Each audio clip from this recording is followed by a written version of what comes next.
நாற்காலி 4 கால்ல 2 காலு துபாக்கூர் காலு, அது ஒன்று அப்படியே முட்டு கொடுத்துருக்கு. ஒன்று சந்திரபாபு நாயுடு, இன்னொன்று நிதிஷ்குமார். இந்த 2 காலிலும் முட்டு கொடுத்து மோடி அங்க உட்கார்ந்துருக்காரு.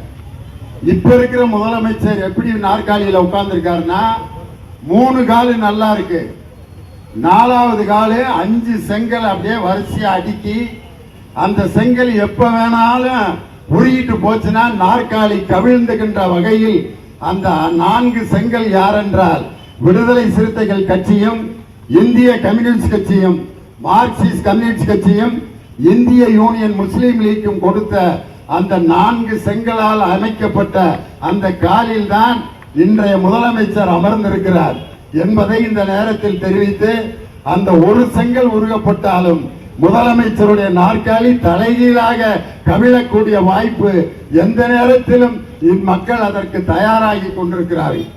அதுல பாத்தீங்கன்னா முதலமைச்சருடைய முகத்தை நீங்க நல்லா ஒத்து பார்த்தீங்கன்னா ஒரு கருப்பு பொட்டு வச்சிருக்காரு. அந்த கருப்பு புள்ளி வேற எதுவும் இல்லை, அவர் நடத்திய அந்த குதிரை பேரத்தில் அந்த குதிரை போட்ட சாணியினுடைய பொட்டு தான் அந்த முதல்வருடைய நெத்தியில் வைக்கப்பட்டிருக்கக்கூடிய கரும்புள்ளி.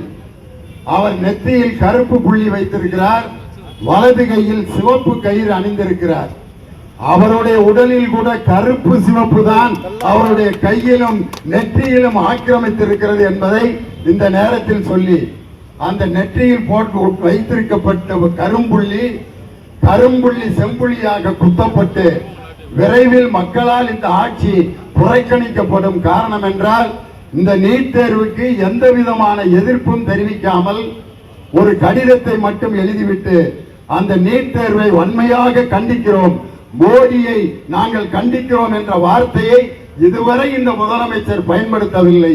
அந்த பயன்படுத்துகின்ற தெம்பும் திராணியும் உள்ள ஒரே தலைவர் நம் திராவிட முன்னேற்ற கழகத்தினுடைய தலைவர் முத்துவேல் கருணாநிதி ஸ்டாலின் என்ற தலைவர் தான்.